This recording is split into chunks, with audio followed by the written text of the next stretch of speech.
코로나 팬데믹으로 인해서 세계 각국 유명 백화점들이 생존 전략을 수정하고 있습니다. 일본의 대표 백화점들은 오프라인 중심, 카탈로그 중심으로 보완 중인데요. 대한민국의 대표 백화점들은 과연 이 난국을 어떻게 돌파할까요?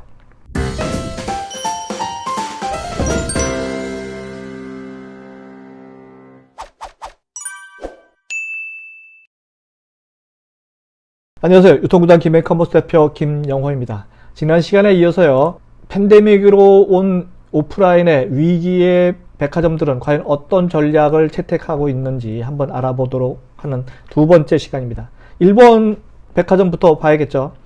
그동안 국내 백화점들의 벤치마킹의 대상으로 삼았던 일본 백화점들은 저출산, 고령화 시대에 접어들면서 새로운 고객 창출에 실패해서 쇠락의 길을 걷고 있는 중입니다. 1999년도 311개의 지점을 갖고 있던, 정점을 찍었던 일본의 백화점 숫자가 2022년 1월 현재 189개, 189개로 감소한 거죠. 코로나 감염 확대로 해서 갑자기 폐점하는 경우가 늘고 있는 거죠. 이 스토어 수뿐만 아니라요, 매출도 상당히 줄어들게 됐는데요. 2021년 매출 합계 총액이 약 4조 4180억 엔이라고 합니다. 근데 10년 전인 2011년도의 매출 합계, 백화점 모든 합계 총액은 6조 1530억 엔, 약 2조 엔이 사라진 거죠. 그래서 이 일본 백화점들로 특단의 새로운 전략을 선택할 수밖에 없는 그러한 시점인 거죠. 일본 오사카 소재 백화점들은요, 이런 불황을 극복하기 위해서 패션 잡지, 이벤트, 기간 한정 브랜드 등을 활용한 매장의 정보 발신처에 집중을 하고 있습니다. 점포나 매장의 미디어화에 가속도를 붙이고 있다는 뜻이죠. 이는 고객을 위한 정보 발신 기지의 역할에 치중한다는 뜻입니다. 정보의 기지로서 우선 쇼핑 정보가 가득한 무가지 제작에 집중하고 있는데요. 한큐 한신백화점, 그 다음에 다카시마야는요, 한 400여 페이지에 달하는 페이지의 기획을 편성하는 공동 판촉의 일환으로 제조사와 한정 판매하는 상품을 준비를 해서 이것을 무가지 카탈로그 형식으로 통해서 정보를 제공하는 방식을 채택했습니다. 그래서 70만 부 정도를 자랑하는 그 스위트라고 하는 잡지를 지금 발행해서 월간지죠. 월간지 선택해서 별책 기획을 편성하는 등, 이게 바깥으로 보면은 그냥 여성들을 위한 잡지라고 보여지는데 사실 안을 자세히 보면 백화점의 한정 판매나 특별한 이벤트 상품, 그 다음에 신선도가 높은 상품, 매장 정보 등등 여러 가지 정보를 그렇게 주는 정보 발신처 역할로 지금 새로운 기능을 더했다고 보는 것이 정확하게 맞는 것 같습니다. 그러니까 오프라인 유점포 백화점이 무점포 방식인 카탈로그를 이용해서 홍보를 하는 미디어화에 충실하고 있다는 그런 내용입니다. 그래서 일본 내용을 한번 더 보면요, 일본 유니클로 아시죠? 유니클로 3년 전부터 새로운 또 전략을 수립했는데요. 유니클로 크리에이티브 총괄로 누구를 낙점했냐? 잡지 편집장 출신인 꽃중년이라고 하는 기노시타라고 하는 53세입니다. 53세인데 아주 사방사방합니다. 이분을, 편집장인 이분을 크리에이티브 디렉터로 자리매김했습니다. 이 사람이 하는 일이 주로 뭐냐면 유니클로의 매장 디자인, 브랜딩, 마케팅 등등의 일을 총괄하는 역할이 크리에이티브 디렉터인데 아주 막강한 파워를 갖고 있는 그런 역할을 하는 거죠. 우리나라에도 마니아층이 있는 일본 패션 잡지인 뽀빠이라고 하는 잡지의 편집장인 출신입니다. 그 사람이 3년 전에 유니클로 다다시 회장이 정보 편집력이 중요하다라고 해서 그를 이례적으로 픽업해서 스카우트해서 크리에이티브 수장으로 영입한 사람입니다. 그가 유니클로를 맡고 한 대표적인 첫 번째 시도가 뜻밖의 잡지 발행입니다. 라이프웨어라고 하는 잡지를 발행하고 있습니다. 라이프웨어 잡지에서 매장에 두고 있으면 무가지입니다. 모바일 전송 시대에 왜 아날로그 잡지를 선택했을까요? 그죠? 모바일 전송 시대인데요. 매장에 온 손님이 손으로 직접 집어서 가져갈 수 있는 선물이 있었으면 좋겠다라는 생각에 종이 잡지를 만들었다고 하는 인터뷰 기사를 봤습니다. 근데 이 잡지가 말입니다. 그냥 잡지가 아닙니다. 그냥 카탈로그 수준. 앞전에 얘기했던 뭐 상품 정보 이런 했던 백화점에서 만든 잡지 수준이 아니고요. 소설가 일본의 유명한 전 세계 유명한 무라카미 하루키 그리고 건축가 안도 다다오 뭐 등등 그 다음에 세계 유명한 건축가 등 유명 인사들을 만나서 인터뷰한 내용들을 일부러 그 내용을 집어넣습니다. 당연히 잡지의 질이 상당히 고퀄리티로 올라가겠죠. 카탈로그 수준이 전혀 아니죠. 그러니까 너무 좋은 정보가 많으니까 유니클로 매장에 와서 이 잡지를 수집하는 그런 고객이 늘어나고 있다는 거죠.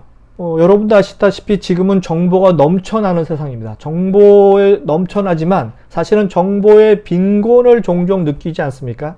정보량이 많은 사회가 반드시 좋은 사회는 아니죠. 의미 있는 정보를, 나에게 필요한 정보를 정리해 줄 사람이 필요한 이유입니다. 마치 유통구단 TV가 꼭 필요하듯이 말입니다. 자, 이제부터 우리나라 대표 백화점들의 생존 전략을 한번 알아보도록 하겠습니다. 결론만 미리 말한다면 매장의 초대형화 그리고 고급화입니다. 매장의 초대형화, 매장을 점점 크게 만든다는 거죠. 그래서 이것이 백화점인지 포커 쇼핑몰인지 헷갈리게 만드는 그런 전략이죠. 두 번째 초고급화는 그야말로 명품 브랜드를 많이 매장에 진입시키겠다는 의도입니다. 가장 최근에 롯데그룹과 신세계그룹이 공개한 5년 동안 어떤 투자를 할 것이냐, 약 57조 원짜리 투자 계획을 발표했습니다. 그 핵심은 오프라인 매장입니다. 오프라인 백화점의 신설 리뉴얼의 투자를 우선순위로 만들겠다. 체험형 콘텐츠, 상품 경쟁력 강화로 고급화하는 가운데서 각 지역의 랜드마크로 자리 잡을 만한 매장의 초대형화, 고급화가 매출 상승으로 직결된다고 판단한 것이죠. 백화점은 단지 상품 소비의 공간이 아니라 복합 문화 공간으로 체험형 공간으로 바뀌어야 한다는 것이 이들의 주장입니다. 단순히 물건을 파는 곳보다 사람이 모이고 그래서 오래 머물도록 하는 것이 수익과 직결된다는 것을 잘 아는 것에서 그래서 기업들이 오프라인 매장에 대한 투자를 늘리는 것이라는 생각이 듭니다. 그리고 이들은 명품 쇼핑에 집중하도록 매장을 설계합니다. 그 덕분에 매출 총액은 10년 전에 비해서 일본은 매출 총액이 떨어졌죠. 그러나 한국은 10년 전에 비해서 상당히 높아졌습니다. 이른바 3대 명품 브랜드로 꼽히는 에르메스, 루이비통, 샤넬 뭐 등등을 모두 보유하는 것이 가장 강력한 경쟁력이라고 생각하는 듯 보여집니다. 유통구단인 제가 봤을 때 국내 유명 백화점의 경쟁력은 대외 의존도가 너무 높지 않나 하는 생각을 한번 해보고요. 아시다시피 대한민국 유통의 무게중심은 오프라인에서 온라인으로 옮겨졌죠. 올해 2022년 상반기 업태별 매출 구성 중에 온라인 쇼핑 비중이 48.3%로 가장 높습니다. 앞전에서 얘기했듯이 백화점 3사의 미래 백화점 전략을 정리하면요. 현대 백화점을 필두로 해서 매장의 초대형화에 앞장서고 있습니다. 동시에 신세계 백화점은 메타버스의 속도를 내고 있어요. NFT 기업인 메타콩즈와 손잡고 NFT, 블록체인 등 신기술과 트렌드에 민감한 MZ세대 고객을 공략하기 시작한 겁니다. 이 자회사를 통한 자체 브랜드 전략 기획은요, 영국 해로즈 백화점과 유사합니다. H카페, H뷰티 이런 것과 비슷한 유사한 전략을 기획하고 있고요. 뭐 이렇게 보면요, 일본 백화점은 매장의 정보 발신처로서 역할에 치중하는 한편 우리나라는 고객 정보 분석에 집중하는 것으로 보이기도 합니다. 상당히 다른 전략을 추구하는 것으로 보이는데요. 어느 전략이 더 맞는지는 몇 년 후가 되면 알 수 있으리라 봅니다. 아시다시피 20세기 백화점 사업은 부동산 사업이라고 많이 알고 있습니다. 그렇다면 21세기 백화점 사업의 업의 개념은 무엇일까요?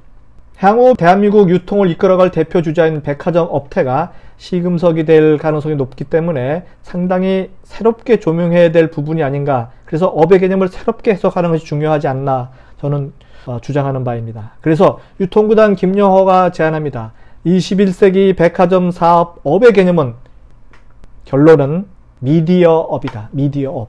미디어업의 강자는 뭐니 해도 미국의 넷플릭스, 디즈니 플러스, 애플 TV, HBO 등을 꼽을 수 있습니다. 그런데 21세기 유통업의 본질을 누구보다 가장 먼저 알아본 기업이 있죠. 바로 아마존입니다. 아마존을 아직도 온라인 쇼핑몰 회사로 아는 사람들이 상당히 많으리라 보는데요. 아마존은 이미 단순한 상거래를 뛰어넘어서 사용자 참여 기반의 서비스 모델을 갖고 있습니다. 커머스 모델과 미디어를 교묘히 연결시키고 있는 중이죠. 2022년 3월에요. 할리우드 영화 제작 미디어 MGM 스튜디오를 인수했습니다.